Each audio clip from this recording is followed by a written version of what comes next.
the Honorable Oudo had to move from one point to the other because I have seen his form somewhere.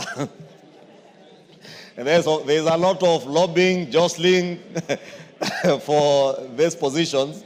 Therefore, we want to make sure that for orderly conduct of business, because we're also in a very important season, the budget making process. For instance, as I mentioned today, the liaison committee that has all chairs is sitting now, even as we sit here. And therefore, we do not want to disrupt them with elections, and they have a lot of work ongoing, Honorable Speaker. And therefore, beg to move, as we agreed in the House Business Committee, to this motion that we move.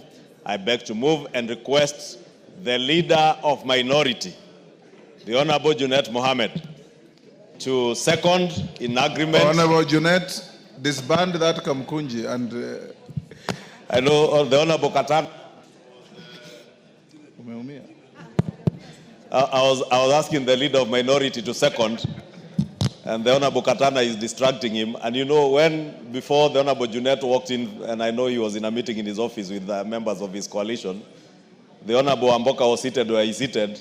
And when I requested him to second on behalf of the Leader of Minority, he purported to be the acting Leader of Minority. And that is why you saw the Honorable Junnet walking very fast, because there cannot be an acting Leader of Minority. The Leader of Minority is present, and I invite him to second this motion in agreement. Thank you. Thank you, Mr. Speaker. I stand to second the motion as moved by the Majority Leader. Having said, Mr. Speaker, I'm shocked that Honorable Wamboka was masquerading as a Minority Leader, Mr. Speaker, in the House, Mr. Speaker, in my absence. Mr. Speaker, that is very dangerous and bad manners, Mr. Speaker. It's treasonous, Mr. Speaker, because this is the man who has just come to Parliament the other day. I was showing him where washrooms are, where, food is taken. Mr. Speaker, I've taken him around everywhere, but now he's masquerading. Mr. Speaker, I'm really shocked, but I will deal with him in accordance with the standing orders, Mr. Speaker. Mr. Speaker, I start to second, and what the Majority Leader has moved is that, there are committees that their term has lapsed. The select committees, budget committee, PIC, PAC, and other things. But there are committees also, Mr. Speaker, whose terms have not lapsed. So there was a kind of agitation in the House that people want to contest for all committees when they are chairs who are chairmen or chairpersons who are in office legally. Mr. Speaker, what we are having now is just a mini election. The general election is coming ahead of us. So hold your horse. This is just a small election or a mini election and mid-term elections. But the real election is ahead of us. So those committees, the standing order is very clear. There are committees that were supposed to serve for 2 years. Their term has lapsed. But the committees that were supposed to serve for full term, those ones cannot be subjected to an election. Their term will lapse at that time when the 5-year period ends, Mr. Speaker. So that is the clarification this motion of the Majority Leader is making, Mr. Speaker. Because I have seen chairs who are under threat. Now the chair of Transport Committee, people are campaigning for it. I was wondering when has his term ended. The man even looked malnourished today. If you look at him, Mr. Speaker, he's really worried, Mr. Speaker. So this motion is going to protect him. This motion is going to defend him. So with those few remarks, Mr. Speaker, I second. Honourable members, I now propose the question at order number 11, which is that further, the resolutions of the House of 5th and 6th March 2025 regarding the reconstitution of committees, this House resolves as follows. 1, that with respect to departmental committees where a chairperson or vice chairperson is ordinarily elected for the term of Parliament, the elections will only be undertaken for the positions of chairperson or vice chairperson which fell vacant as a result of the recent reconstitution of committees, being the following. A, chairpersons for the departmental committees on energy, environment, forestry and mining, health, labor, trade, industry and cooperatives, and B, vice chairpersons for the departmental committees on education, lands, regional development, and tourism and wildlife. 2, that with respect to all other select committees which were reconstituted pursuant to the standing orders and whose leadership also lapsed at the commencement of this session, elections for all chairpersons and vice chairpersons will be undertaken for the respective vacant positions as per the schedule circulated by the clerk on 6th March 2025. I put the question. Honorable members, I now put the question and order number 11, which is that further to the resolutions of the House of 5th and 6th March 2025 regarding the reconstitution of committees, this House resolves as follows. 1. That with respect to departmental committees where a chairperson or vice chairperson is ordinarily elected for the term of Parliament, the elections will only be undertaken for the positions of chairperson or vice chairperson which fell vacant as a result of the recent reconstitution of committees, being the following. A. Chairpersons for the departmental committees on energy, environment, forestry and mining, health, labor, trade, industry and cooperatives. And B. Vice chairpersons for the departmental committees on education, lands, regional development, tourism and wildlife. And 2, that with respect to all other select committees which were reconstituted pursuant to the standing orders and whose leadership also lapsed at the commencement of this session, elections for all chairpersons and vice chairpersons will be undertaken for the respective vacant positions as per the schedule circulated by the clerk on 6th March 2025. As many as of that opinion say aye. Will those of the contrary opinion say nay? The ayes have it. Next. Now, Milemba. Honorable Speaker. You can start afresh. I will come in a different style now, Honorable Speaker. Matters related to budget making are expressly documented in the Constitution. And in particular, matters relating to public participation are equally touched in the Constitution in Section 221, Section 5 of 221, which indicates that in discussing and reviewing the estimates, the committee shall seek representations from the public and the recommendations shall be taken into account when the committee makes its recommendations to the National Assembly. Honorable Speaker, that has been the practice of this House, that in every budget-making process, usually the budget committee will move around in 5 or so counties and pick public participation. And usually they are allocated about 2 billion to every county or 5 counties where the public participation has been done. Honorable Speaker, during this session of Parliament, that has happened and about 21 counties have benefited. But in the last year's public participation, Vihiga, among other counties, had their chance for public participation. It was insinuated that this public participation would continue and all the counties would benefit. But following what happened in the budget committee, and possibly that's why we have changed, or you are changing the leadership of the budget committee, which misused the clause of public participation and actually abused it by increasing that figure from 2 billion to over hundreds of billions. A guillotine, Honorable Speaker, was placed on public participation, and which has disadvantaged Vihiga as a county plus other counties, which if they are here, they should speak on this. And the monies that otherwise were put in public participation genuinely, not these other monies that is an addition that is not known where it's going to, where you will find that one constituency is having monies up to 1 billion for public participation.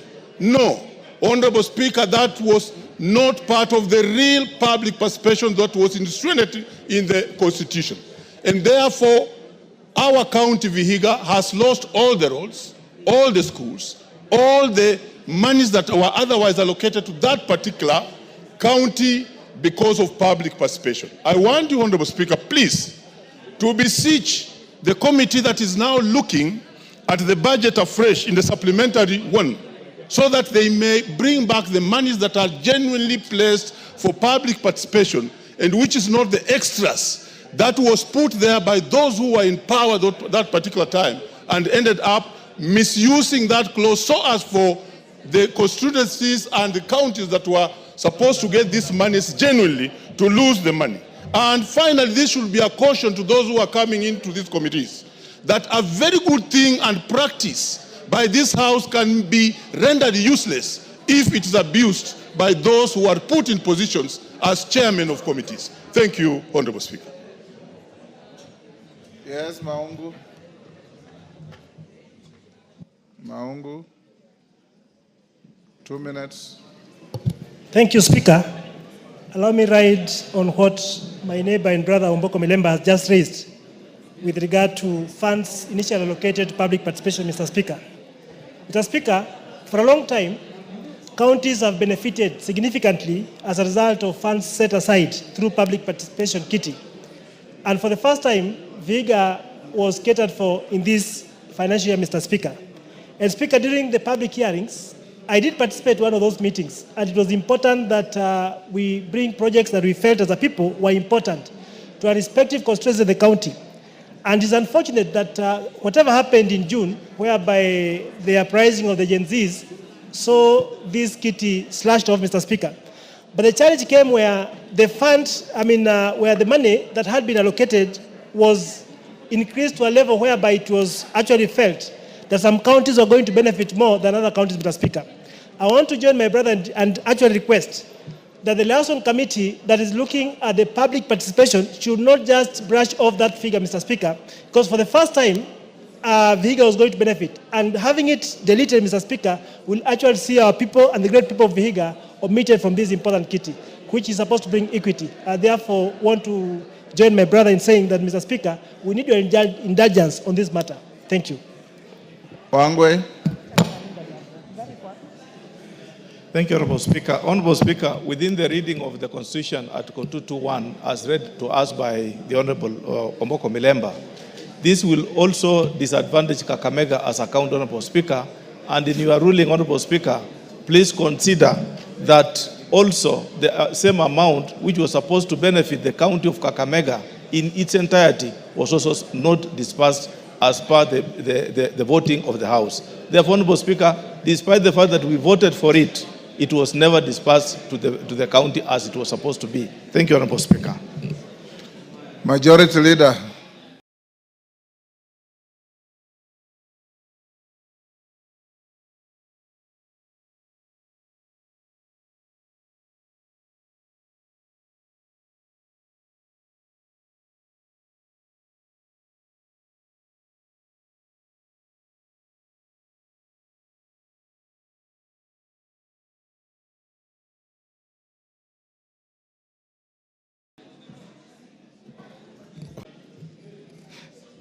Try and maintain order in the House. This is your own House.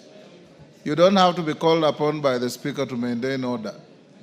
And I want to repeat, those who want to have conversations, we have a beautiful lounge out there near the reception.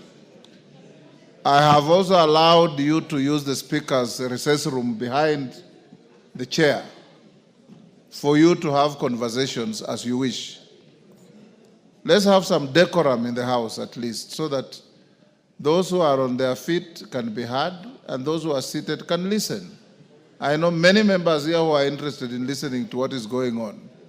I also know a few who are not interested in whatever is going on in the House. Let's focus on the business of the House. Majority Leader. Thank you, Honorable Speaker. I hope I will be speaking to those who are interested in the business of the House. And you know, Honorable Speaker, it's true what you said, because the business of this House is the business of the people who have given us the greatest honor above very many other people to come and represent them in the National Assembly.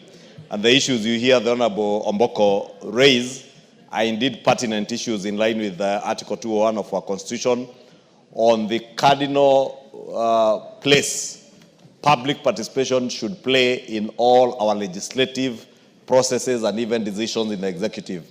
Therefore, Honorable Speaker, I want to agree with the Honorable Omboko. It is true the public participation process in the budget making process has been abused, grossly abused.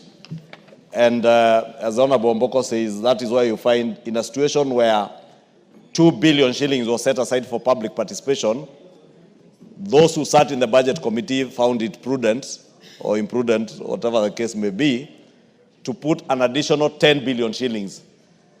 But what is more worrying, Honorable Speaker, is that if the entire 12 billion shillings went to the counties that were slated in for the public participation exercise, then there will be no problem. The problem has come because it is people who have vested interest in those committees where they sit in that then use that opportunity to put projects in their own constituencies and counties far from what was intended by the public participation, Honorable Speaker. And I say this with immense respect to those who sit in the Budget and Appropriations Committee, because it is a committee that I have chaired before in this House. And the tradition that we had set right from the 11th Parliament, when the new constitution came into being, is that money would be set aside for public participation, and over a period of 4 years, we would cover all counties in the country. And it is sad that some counties like Vihiga and the other 10 counties that were slated for benefit of these monies now lose out because of what is otherwise bad manners by ourselves, those who sat in the Budget and Appropriations Committee. And I say this, Speaker, because we have now reconstituted a new Budget and Appropriations Committee. Let me be on record, it will not be business as usual. This House will not sit back and allow members who sit in the Budget and Appropriations Committee to use the position they hold in that committee to appropriate money to only their constituencies at the expense of other Kenyans. Because all these 349 members come here to represent people. They come here to seek and lobby for resources to go back to their people. That is why the people of Vihiga are crying today. It is sad that you would find in a county that was to benefit from public participation, a national polytechnic in a county that was slated to benefit for public participation, getting a meager 10 million shillings, whereas in another county where a member in the Budget and Appropriations Committee sits in, a national polytechnic gets 250 million shillings. It is immoral. It is unethical and very unprofessional of us who sit in those committees. And I say it will not be business as usual because we have agreed as the House leadership, both in the majority and the minority party, that those who get the opportunity to sit in whichever committee you sit in that committee to ensure that there is equitable allocation and share of resources across the country. And we will make sure that that happens. I therefore wanted to urge the Honorable Mboko and the other members who are affected. I will engage with the National Treasury to ensure that those counties do not lose on account of the actions of the former Committee of Budget and Appropriations, so that within the next financial year, because they are now preparing the estimates for the next financial year, we factor in those counties that should have benefited this year and those that ought to benefit next year. But let this serve as a warning bell to the new committee. I know the committees are slated to hold their elections tomorrow. Whoever you elect in those committees, especially the Budget and Appropriations Committee, because it is one of the 18 committees whose mandate lapsed, and there are new members in that committee. An opportunity to serve in the Budget and Appropriations Committee of this House is not an opportunity to enrich yourself. It is not an opportunity to allocate resources to your constituency or your county or to those who you think are your friends above others. You must ensure, as members of that committee, there is equitable and fair distribution of resources, not just those in public participation. The reason why the Budget and Appropriations Committee has been elevated in our standing orders to be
a committee that's all of you to be on the lookout.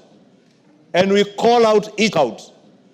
And we call out each other, because that is the only way we can be able to hold each other to account, for us to be able to hold those in the executive to account. Because even those in the executive, it doesn't mean because you are a cabinet secretary, for instance, for roads or water or energy, that all projects should go to your home county. There must be equitable and fair allocation and share of resources in this country, and that is the spirit that we want to go ahead. Therefore, let me assure Honorable Omboko Milemba, I will pick up that matter with the National Treasury to ensure that none of the counties lose out. But also to tell members of the Budget and Appropriations Committee, whichever leaders you elect when you go to elections tomorrow, I pray that you will do what is just, what is right, and what is accountable by your own standards and by our own standards as a house. That public participation allocation was meant as seed capital.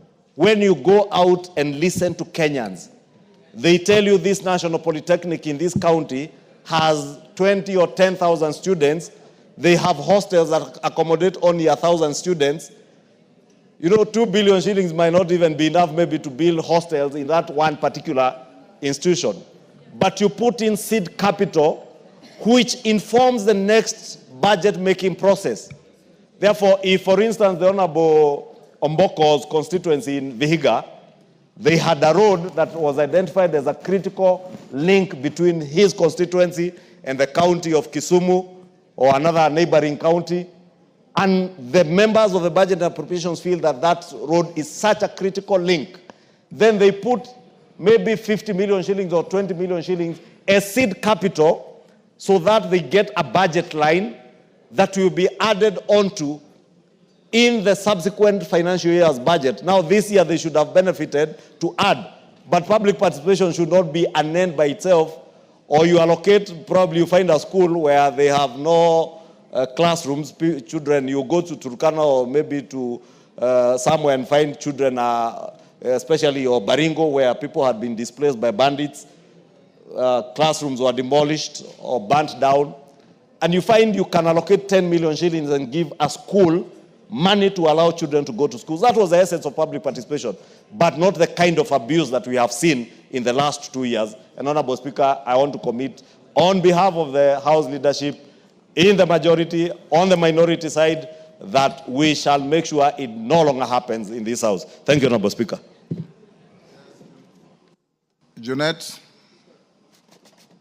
Speaker, I don't have much to add to what the majority leader said, but suffice to say, Mr. Speaker, that the matter that has been raised by Honorable Milema Milema, Mr. Speaker, you remember this House never used to have the powers to look into the budget of the country. The new constitution gave us those powers, Mr. Speaker. But Mr. Speaker, what has been happening the last 2 years in the Budget and Appropriation Committee of this House, Mr. Speaker, borders criminality. If we lay bare, Mr. Speaker, those things, as has been discussed in the retreat we had of the leadership in Naivasha and also in the House Business Committee, Mr. Speaker, those issues, those atrocities, Mr. Speaker, cannot be shied away from talking about, Mr. Speaker. Mr. Speaker, how on earth can one county have budget allocation of 12 billion shillings, and a whole region has 60 million shillings, Mr. Speaker? What kind of country are we living in? Mr. Speaker, the Budget and Appropriation Committee went around the country to do public participation, and they ended up agreeing that they are going to use 2 billion shillings to allocate to those counties that they have visited, Mr. Speaker. That amount ended up ballooning to 12 billion shillings, Mr. Speaker. And the beneficiary of that 12 billion shillings is not those counties that public participation was done on, Mr. Speaker. It is other counties and other constituencies, Mr. Speaker. The Budget and Appropriation Committee of this House has reached to the level where the chair of that committee, Mr. Speaker, now, members of Parliament are going to his constituency for benchmarking, Mr. Speaker. Benchmarking. And all of us are supposed to receive the same amount of NGD-CDF, Mr. Speaker. What is making members to go and benchmark in a colleague's constituency, Mr. Speaker? Because the colleague is receiving more funding because of him being the chairman of the budget committee. Let's be honest to Kenyans. Let's tell Kenyans the truth, that he was sitting in an advantageous position of chairing that powerful committee of the House, which you could do skewed allocation of resources to his constituents, Mr. Speaker. Otherwise, which member of parliament here can afford through his NGCDF to build classrooms, plaster them, put windows, put roof, put tiles in the classroom, cabros in the... Mr. Speaker, which member of parliament can afford to do that here? With a mere resources of 100 million shillings, Mr. Speaker, and advertise on Citizen Primetime News. Which member can do it? Can you raise up your hand if you can do that? None of the 349 members of this House, Mr. Speaker, can afford to do that. That can only be done by somebody who has access to bigger resources than any other member, Mr. Speaker. The Budget and Appropriation Committee did not start the other day. The distinguished leader of the majority party, Mr. Speaker, has been the chair of that committee for many years. And he has never done those things. I have been with him in this House.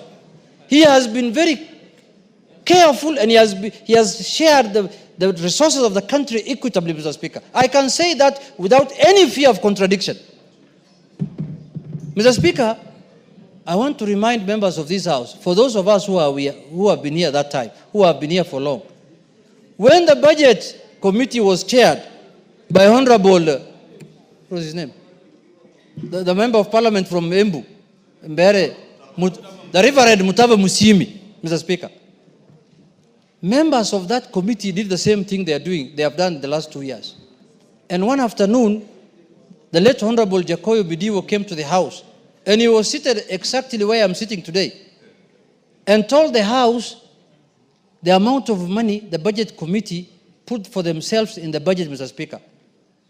And the whole committee, that time, the membership of the Budget Committee was 52 or 51? 51. The whole committee was dissolved. And a new committee was formed, Mr. Speaker, based on what Honorable Jacoyo presented to the House, Mr. Speaker. Mr. Speaker, if the Budget Committee does its business the way that the defunct committee has done, Mr. Speaker, the only option, the only solution, Mr. Speaker, that's available for this House is to convert the 349 members of this House into a Budget Committee. The whole House becomes a committee of the budget, Mr. Speaker. But as leadership and as parties, we have given responsibility and priorities to certain members.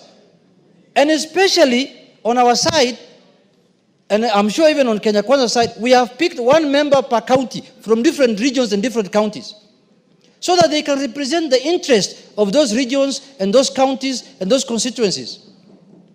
But Mr. Speaker, it looks like the committee now sits down and agrees on how to share the resources among themselves, forgetting that they are representing Kenyans and they are representing the whole House, Mr. Speaker, in that committee. As the majority leader has said, we will not desist, we will not hesitate to remove any member who behaves like the defunct committee, Mr. Speaker. I know there are remnants who have remained in that committee from the previous committee. I don't want to mention their names. We are giving them a warning that if you are not going to share the resources of the country equitably, Mr. Speaker, we will de-whip them. And we will discharge them from the committee, Mr. Speaker. Mr. Speaker, in conclusion, I saw, I don't want to mention names, an old man who has started a polytechnic which has 10,000 people. And he talked about his polytechnic very passionately. And he said he's requesting the executive to give resources to that polytechnic. And the polytechnic has 10,000 students. Mr. Speaker, in their wisdom of lack of it, through the chair of the committee and the committee, gave that polytechnic in Bungoma 25 million shillings and gave another one in another place 250 million, which has only 2,000 students. Or was it 10 million? Yeah. They gave only 10 million there, and the other one they gave 250 million shillings, Mr. Speaker. We are going to name them. Mr. Speaker, we will not allow, because this is the house that takes care of the interest of the people, of what is concerned to the people, is discussed here, Mr. Speaker. And this matter of skewed distribution of resources, Mr. Speaker. Look at what's happening in the road sector, Mr. Speaker. It's shameful. In the road sector, Mr. Speaker, there are counties that have not seen any cent to tarmac any road, Mr. Speaker. And there are counties that have been having money every year, every month to tarmac certain roads. In fact, very soon, if we continue like this in the next 5 years, there are counties that will donate tarmac roads to others. They will say, take this tarmac and put it somewhere in your county. You can return it back after 2 years. Just use it for 2 years. Because they don't know where to put it, actually. Mr. Speaker, I support the majority leader. This country can only prosper. This country can only go far if, as the representatives of the people, we become equitable in sharing our resources, Mr. Speaker. And that is why the Constitution gave us a mandate to look. Otherwise, the Treasury should bring a budget here and we just approve it as they have done. Because the previous Treasury, the previous Ministry of Finance under the previous regimes used to do very dangerous things in terms of sharing of resources of the country. That is why the new Constitution and the framers of this Constitution felt it fit to bring that mandate to the House. And now we want to allow that mandate to be abused in the House, Mr. Speaker. That will not happen. It will not happen over our dead body. With those few remarks, Mr. Speaker, I tell Honorable Melemba, who will stand with you, and we will make sure the people of Vihiga get their rightful share of the budget. Thank you, Mr. Speaker. Thank you, members. Your leaders have spoken. I just want to advise the House that the Holy Book says, for everything you do to others, expect it to be done to you. For everything you do to others, expect it to be done to you. If you feel it's happy and fair, then it is good. And this constitution, like Ichungwa said without referring to it, the centrality of this new constitution is equity, fairness, and justice. And for all of you who have been given the privilege to serve in committees, you are public trustees. You don't represent yourselves. You represent the country. Because if members of a committee of privilege only work for themselves, how will a member who serves on the library committee ever do anything for their constituencies? So I want to encourage you, and majority and minority leader, please exercise your duties, your responsibilities to ensure that this democratically elected House discharges its duties and responsibilities to the satisfaction of every Kenyan in every part of the country. That a person in Mandera, a person in Vanga, a person in Lokitang, a person in Malaba does not sit in this House to get fairness, because we all have a duty to discharge fairly. So Mboko Milemba, thank you for bringing that point. And majority minority leader, as you have assured the House, move and correct that anomaly so that we have fairness. Those serving in the Finance Committee, I sit in my office and almost everybody wants to serve on that committee. Now I understand why. The Budget Committee, sorry. Everybody wants to serve on the Budget Committee. Now I fully understand why. Budget Committee. Not Finance, Budget. So those who serve in the Budget Committee, you are the trustees of public good. So as everybody else. Whether it's transport, whether it's energy. I get a lot of information. I just encourage you. Many of you are doing your second term, first term, a few doing third term. If you have to live longer, be fair. If you have to live longer, be just and be equitable in everything you do. Thank you. Farah Malim, yes, who is calling the speaker? Donya, on the same issue? That one is closed. What is it? Thank you, Mr. Speaker. You've guided us that now that our leaders have spoken, it's good to always give the people's leaders to echo the points. Sometimes they can miss something, Honorable Speaker, because they don't carry our heads. Thank you. We echo what they say. Thank you, Honorable Donya. That is why they are leaders. They carry your interests at all times. Honorable members in the Speaker's gallery, allow me to acknowledge Katunguru Secondary School from Mavioya, Muranga, Gatero Girls High School from Laikipia West, Laikipia. In the public gallery, Kianyaga High School from Gishugu, Kirinyaga, Makongeni Secondary School from Makadara, Nairobi, Bahati Community Center School from Embakasi East, Nairobi, Miumbuni AIC School from Kadhiani, Machakos. On my behalf and on behalf of the House, we welcome the students and their teachers to the House of Parliament. Next order. Sorry, Farah Maalim, 2 minutes. Mr. Speaker, I thank you for giving me this opportunity. I rise to address the nation and Parliament, or National Assembly. Mr. Speaker, after the defunding of all UN organizations by the Trump administration, I am an MP in an area where we host 2 refugee camps, the Dadaab refugee camp or the Dadaab complex and Hagadera. Mr. Speaker, it is so dire in the refugee camps right now in this month of Ramadan that the refugees are getting less than 20% of the ration they used to get before. So we have a disaster. We have a famine in the refugee camps. We have starvation in the refugee camps. I'm calling on the government, our own government, good government, and all other well-wishers in this case, businessmen and individuals, to help the refugees who are in our country today so that they are able to get a balanced diet in this month of Ramadan.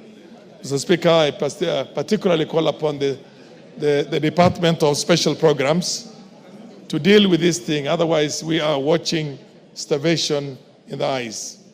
Even water, even basic medical services, all those UN agencies that have been defunded are not executing the programs or the specialities that they used to execute before, particularly a body like the World Food Program. So, Mr. Speaker, I call upon all our government and all other governments also to come to the assistance of the 600,000 refugees that we have in the Dadaab complex and an additional almost 200,000 refugees in Kakuma complex. Thank you, Mr. Speaker. Thank you, Honorable Farah Maalim. Majority Leader has heard. He will communicate to the national government. Next order. Order number 12, the County Government's Additional Allocation Bill, National Assembly Bill number 2 of 2025, second reading. Majority Leader.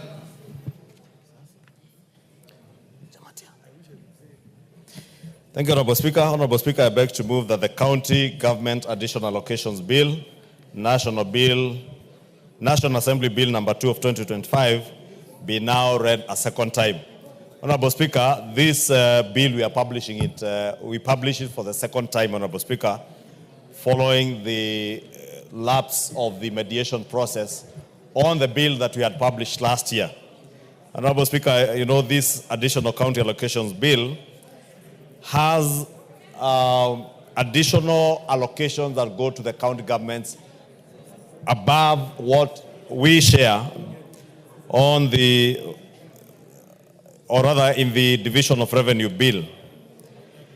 And the schedules, Honorable Speaker, that are attached to this bill, about 3 schedules, and the first one shows has conditional allocations to counties from our national government revenues, such as the KIPES money that the national government gives to counties, and other conditional allocations. And many members will remember even the 11 counties that have over the last few years benefited from monies that come as conditional grants to help them build and complete their county headquarters.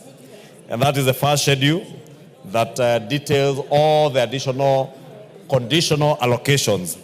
Then there is a second schedule, Honorable Speaker, that has unconditional allocations to counties from especially monies that come from court fines collected by the judiciary, from contraventions of the county government's legislations.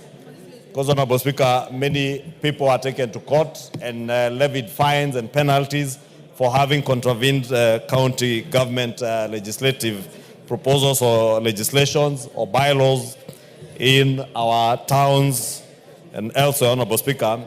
And this money is then shared between the judiciary and our county governments, since it is their laws that were contravened. And those now come as unconditional allocations. The third schedule contains conditional allocations from proceeds of loans and grants from development partners.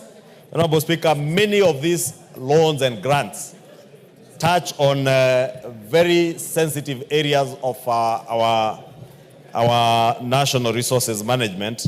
And if you look at the schedule, Honorable Speaker, you see money from IDA on water and sanitation that touch on healthcare.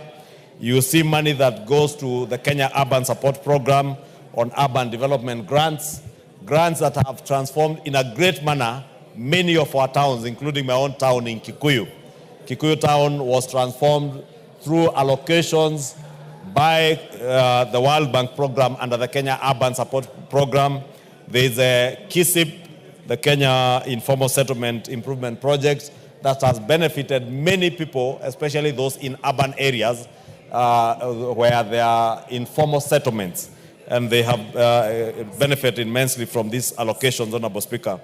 Therefore, sad, Honorable Speaker, that last year we lost the opportunity to pass this bill, because when we published this bill and it went to the other house, they included the road maintenance levy fund an amount of about 10 billion shillings in this bill and amended.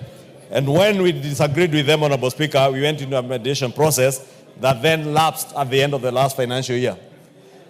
The import of that lapse, Honorable Speaker, is that our counties continue to lose. And when our county governments are losing, Honorable Speaker, our constituents are losing. It is our own constituents who can benefit from this water for sanitation. And either the IDA projects or monies that are going to finance locally led climate action programs that are also coming from IDA, food system resilience programs. There is a National Agricultural Value Chain Development Project that has an amount of almost 5 billion shillings that should be going to our counties, Honorable Speaker. And I gave the case example last week of a county where they are saying they are losing money under these IDA projects. Order, members. Leader, 1 minute. Order, members, honorable members. Order. Order, Honorable Soro and team. Please. Order there. Honorable Wangwe. Please, let's consult in low tone, because the matter being moved by the leader is an important matter that affects our counties. You may proceed. Honorable Speaker, I was giving the case example of a county that I don't want to name, where we are being told because of the impasse on the RMLF and this bill that came out of the RMLF and moved on to this additional county allocations bill. A county governor was telling me they are losing 1.1 billion shillings that should be going to water and sanitation and health programs because of 173 million shillings that should be going to RMLF. And that is the case across the country, not just that one county, which I take the liberty not to name, Honorable Speaker, so that I don't expose that governor to their colleagues in the Council of Governors. And I'm saying that, Honorable Speaker, because I really want to plead with the Council of Governors and the Senate to allow this bill to pass as published. Because we are in the last 2-3 months to the end of this financial year. It is sad that 3 months to the end of the financial year, we are yet to finalize with these additional county allocations. And as I was saying, the loss is not to the National Treasury. The loss is not to the National Assembly. The loss is not to the Senate or to the Council of Governors. The loss is to the people of Kenya who cannot access funds, Honorable Speaker, going into their healthcare programs, funds going into water and sanitation, funds going to improve infrastructure under the KUSIP and KISIP programs. And I know there are many counties, Honorable Speaker, including my own county of Kiambu, where we had roads. For instance, my road in a place called Ondire, and another one that goes from Renguti through Kanyayo to join the Ondire Makaresha Road, that were to be done under the KUSIP funds. But they cannot be done because of this grandstanding in pursuit of just 10 billion shillings, while we have other billions that are being held in this bill. And therefore want to implore on the Senate and our Council of Governors to allow this bill to be approved by this House and the other House, to give them additional allocations over and above the division of revenue. We'll be publishing before the end of this week the division of revenue bill for the financial year 2025-2026. But how sad that we are publishing another division of revenue bill, and subsequently another additional allocations bill for the next financial year, when we are here to finalize with the one for this current financial year. Therefore, I want to urge members to support and plead with the other House not to wait for this bill to go to them and they amend to bring in again the RMLF funds, because they know the challenge that is the RMLF or the fuel levy funds. They know the challenge that they will encounter in this House. And therefore, it is punishing counties and punishing our own constituents if they disagree. And therefore, as I move, I want to request that the other House, that when we approve this bill, and I do hope that we'll be able to approve it, hopefully before we proceed on the short recess or immediately after, that we allow counties, Honorable Speaker, to access these monies. If I look through this bill, Honorable Speaker, I see a total of, especially on the county aggregation industrial parks, and I saw His Excellency the President inspecting the one in Busia, and beautiful work ongoing. Many other counties, including the county of Kiambu, Kirinyaga, Kwale, Machakos, Meru, Migori, Mombasa, Murang'a, Nakuru, Nandi, Nyamira, Siaya, Trans Nzoia, Uasin Gishu. They ought to be benefiting, plus many others, at least 19 counties. Each county is slated to receive 105.3 million for the county aggregation and industrial parks. These county aggregation and industrial parks are not just creating opportunities for our farmers and our business people to get a place where they can carry on their trade, but it's also creating opportunities, employment opportunities for people in our counties, Honorable Speaker. Therefore, every minute that we lose, we are losing job opportunities. We are losing opportunities for these 19 counties to access this money, Honorable Speaker. If you look at the community health promoters money, Honorable Speaker, it's also in this bill. Part of what was envisaged under the health laws that we passed was that the national government, together with the county governments, would put resources together to pay stipends to our community health promoters to help in the actualization of the universal health coverage dream, Honorable Speaker, which is now a reality under the Social Health Insurance Fund. But it cannot succeed if we are not adequately resourcing our community health promoters. Their money is in this bill. Therefore, I urge our colleagues in the other House again to help. There are also salary arrears, Honorable Speaker, for county government health workers. Following the return of the return to work formula that was agreed on between the Health Workers Association and the governments, the national government committed to provide the first phase of the bargain in the 2024-2025 financial year, amounting to 1.759 billion. And the bill contains a similar provision towards settlement of the salary arrears of the health workers in the counties as per the number of doctors in a county. Therefore, Honorable Speaker, you've seen our health workers threatening to go on strike because of these arrears from the collective bargaining agreements, and this money is in this bill. I'm only mentioning these things, Honorable Speaker, for everybody to bear the weight of the importance of this bill and why we do not need to fight between us, the Senate, and the Council of Governors on the enactment of this bill. And I really want to plead with them, and this opportunity to plead with them, to allow this bill to pass as published, so that these counties can access these monies and our people benefit, Honorable Speaker. With those very many remarks, Honorable Speaker, I beg to move and request the Honorable Jematia, who is a member of the Budget and Appropriations Committee, what the Honorable Junnet Mohammed called among the remnants that are remaining in that committee, because they considered this bill to second this bill, and I beg to move, Honorable Speaker. Honorable Jematia. Thank you so much, Mr. Speaker. And I must say, it is not very palatable now to be a member of a budget committee, but I think we did our best. Also to say, the work of budget committee is not done by members only. It is done by departmental and all of us. Honorable Jematia, you are getting out of order. Thank you. Proceed to second. And as I second this bill, which is very timely, Mr. Speaker, I also want to reiterate what the leader of majority have told us, that it is